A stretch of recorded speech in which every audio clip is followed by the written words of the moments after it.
Good afternoon, CMST 430. My name is Brendon Favre, and this is my Module 7, Chapter 11-12 discussion. For Chapter 11, I chose questions 1 and 4.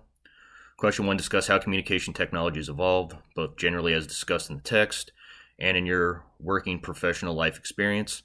Apply the concepts discussed in Chapter 11 to your experience of using technology to communicate in the workplace and organizational setting. I think the best example of how technology has evolved over time is the extended McLaren's media age. It shows the progression of how technology has impacted and changed the way we communicate.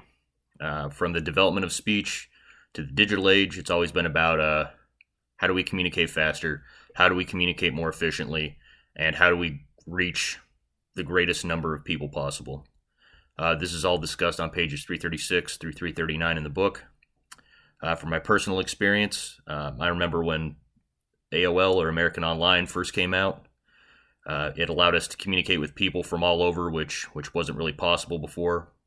And then that kind of evolved into when pagers and cell phones reached the masses. I know those have been around for quite a while, but I think it wasn't until the early 2000s that cell phone really made it out to the masses, actually more affordable. That made it a lot easier and faster to communicate. You didn't have to be home to get a hold of somebody.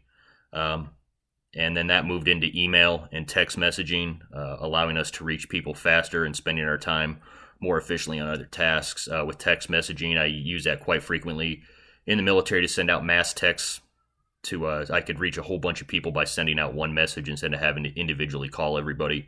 So that was a huge time saver for passing information. For question 4, discuss the media ecology of right now. What would McLaren argue would shape and make up our current landscape? Use the text to support your response. I would say that the media ecology right now is more interpretive than investigative. The media should be more focused on what's observable and measurable and less focused on trying to interpret what's going on in someone's head. This is discussed on page 336. I think that McLaren would argue that being in the digital age would be responsible for our current media ecology, even though he passed away before reaching this stage. Information is passed faster than ever, and I feel more often than not it's more emotionally driven than fact driven, especially when it comes to politics. McLaren referred to the stage we're in now as the global village, in which instant communication keeps everyone in touch. This is discussed on page 337. All right, for Chapter 12, question 1. Discuss stress and stressors. How do you define stress? How does the text define it? What do your explanations overlap and where do they diverge? Was your consideration of stressors as rich as the author's? What about the interventions to stress? So I would define stress and stressors very similar to how the book did. The book defines stress as cognitive or physical strain or tension that creates negative mental or psychological reactions that disturb the body's normal state of functioning. That can be found on page 348. And stressors as people or activities that cause stress, found on the same page. I would say that I pretty much agree with the book. You can have both positive and negative stressors. They use the terms e-stress and distress. I agree with organizational stressors discussed on page 350. I think at some point in our careers, we're all going to have to deal with at least one of the stressors that were on that list, but more than likely we're going to encounter multiple. If you only have to deal with one, then you're doing pretty good. And as the text stated, different career fields will experience different stressors. The interventions discussed on page 356 are great, but only if they're properly implemented. Unless companies are willing to give employees time to implement these strategies, then it's not going to be very effective. It's not going to make a difference. The company I did my internship with, they had incentive programs to promote employee health.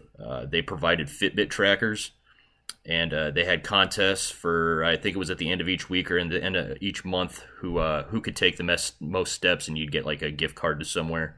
They also had an on-site gym, and they encourage employees to get up and go walk around. So, that was nice. In the military, we used to do a lot of this type of training, of resiliency training and stuff like that. But it was a class that we gave every quarter, and that was it. There was no implementation of any of the techniques in our daily work life, so it really wasn't very effective. I like the idea behind the socio-ethical interventions discussed on page 357. I think it may be the best approach at reducing stress, by adjusting workloads, adjusting schedules, and refining work processes. Those are all great approaches, even if you only take one of them to reducing organizational stress. Question 2, like stress, we frequently find conflict in organizations. How is your definition and experience of conflict similar and different than the text? What are the things that the authors present that you should be aware of or wish you'd previously been aware of? Are there any concepts, approaches, or ways to think about conflict you believe are missing? So the book defines conflict as parties have different perspectives and perceptions. I would agree with that definition. In my own words, I would define conflict as two or more individuals who have differing thoughts or opinions on how to accomplish a task. I would also agree with the book that there are two types of conflict, both functional and dysfunctional. I would consider functional conflict as people who can agree to disagree, basically, on how to complete a task. We're not always going to agree with each other, but as long as everybody has the end goal in mind, then you're going to be successful. We all have different ways to approach something. But as long as the end goal is reached, then that's all that really matters. I would consider dysfunctional conflict as people who let their ego or emotions or stubbornness get in the way of making rational decisions. It's my way or the highway. I don't care if you think you got a better way of doing it. You're going to do it how I say you're going to do it type of mentality. By the book definition, I would say I had more of a dysfunctional conflict style. I operated according to the standard that was set by the regulation, field manual, unit SOP, regardless of how it affected relationships or not. So generally, there may have been easier ways to do things, but I did it how regulation dictated how we were going to do it, and that rubbed a lot of people the wrong way, so I sacrificed a lot of personal relationships because of that. If I could go back and change it, I think I'd probably be less rigid and just more focused on accomplishing the mission rather than doing things by the book. Again, as I stated above, getting the mission accomplished is the most important thing. For the case study question, analyze the previous case study of your choice. I chose the bedrock one. I think it was No Laughing Matter. 3 concepts from this week's reading that you believe were applied to selected case. Explain how the concepts apply to the case, explaining how they work in the situation. So with the advancements of technology, Dante was able to research Bedrock and perform an analysis of the company with using most likely the internet.